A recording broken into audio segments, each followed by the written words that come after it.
Hello, welcome back to Academy for Tech. Today we'll be discussing about Python flow control. So let's have a look at if and else statement in a Python. Python if statement.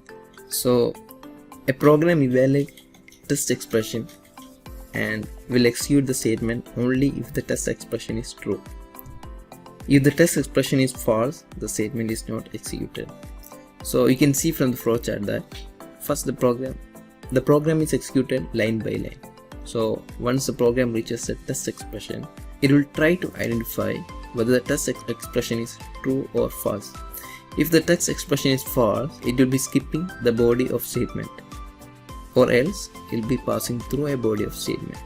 Let's have a look at the syntax. So in the syntax, we have if test expression. So the test expression can be condition or something like equal to or some variable. So and then we'll be having a colon. Next we have to give some tab here, some spaces, to consider this as inside the statement, inside the test expression. So these spaces are given by considering the indentation in the Python. Let's have a look at the program for an if statement. So let's have a look at this program. So in this program we are using if statement. So in the program is used to identify positive and negative numbers. So in this program I am using a num as a variable and inputting data with the help of input function and ask the user to enter any numbers. So once the enter number is being inputted, it will be converted to integer and feed to the variable called num, and then the num is being verified with the help of if statement.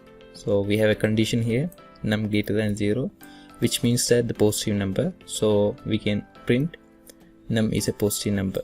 So for the second condition, if num is less than 0, so we are asking the user to print the negative number.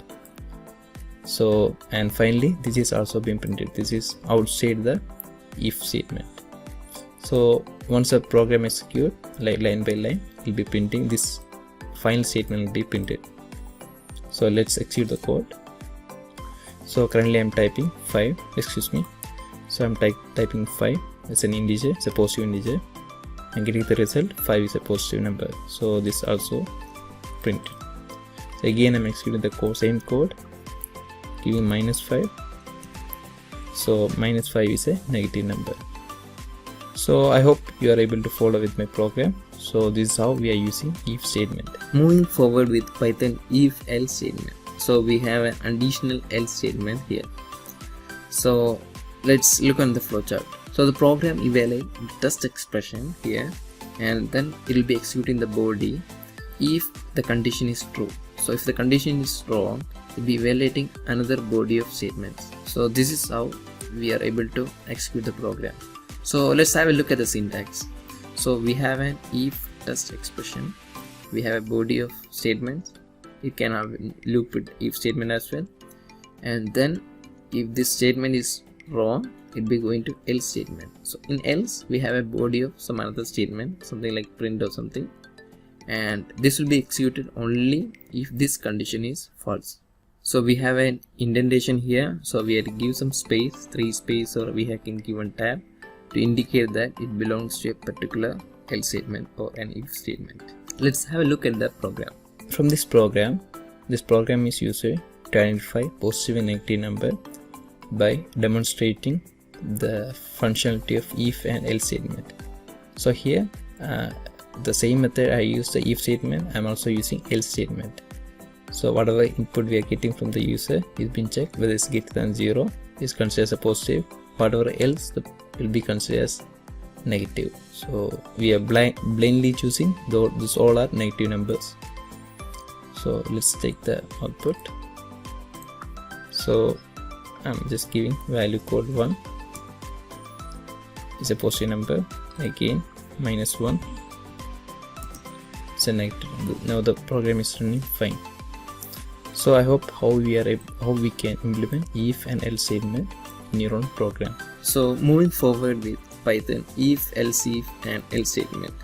So the flowchart become bigger and bigger. So here we have a test expression and we have another test expression, and we can move on with multiple test expression. So this is the benefit of else if.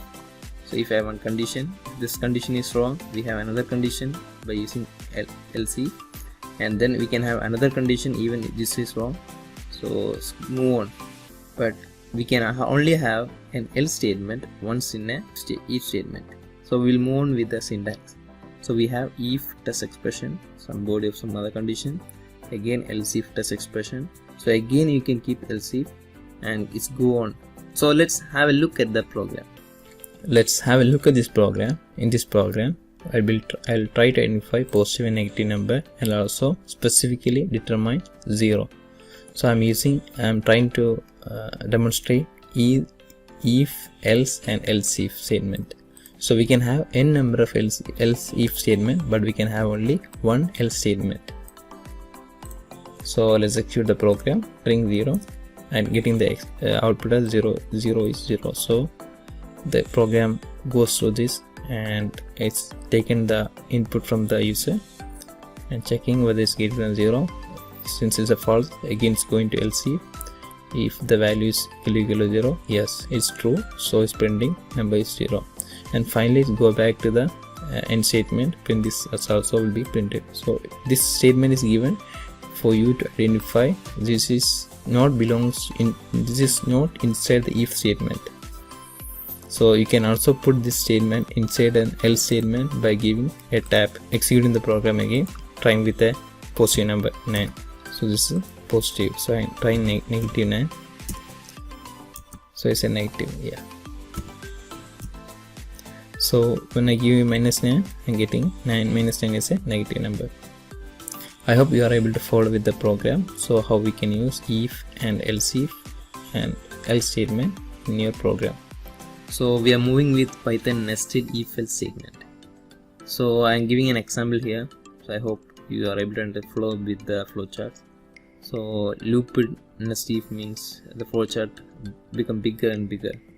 So instead of that, I'll be giving a simple example here. So if we have a num equal to some float, we are taking some value from the user, and then we are checking the value equal to 0. If num greater than or equal to 0, okay, it's greater than 0. And then if you are checking if num equal to 0, we are printing 0. Else is a positive number.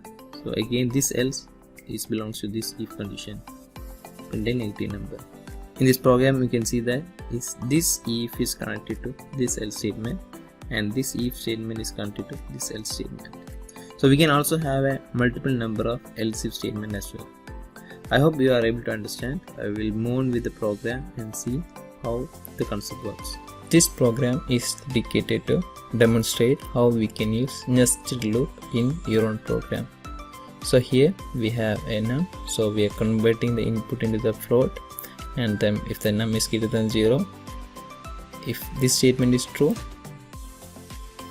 then it be entering to the next statement. If num equal to 0, print 0.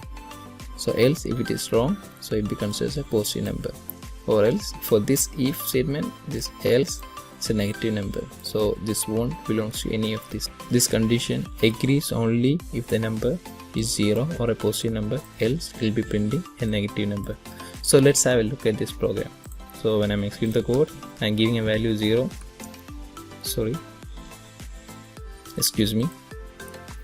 I'm giving value 0 and getting the output 0.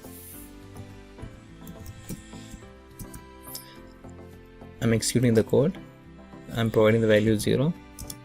So the program able to identify my 0. Again, I'm running the program, giving value minus 3. It's able to identify my negative number. Again, I'm trying with 3.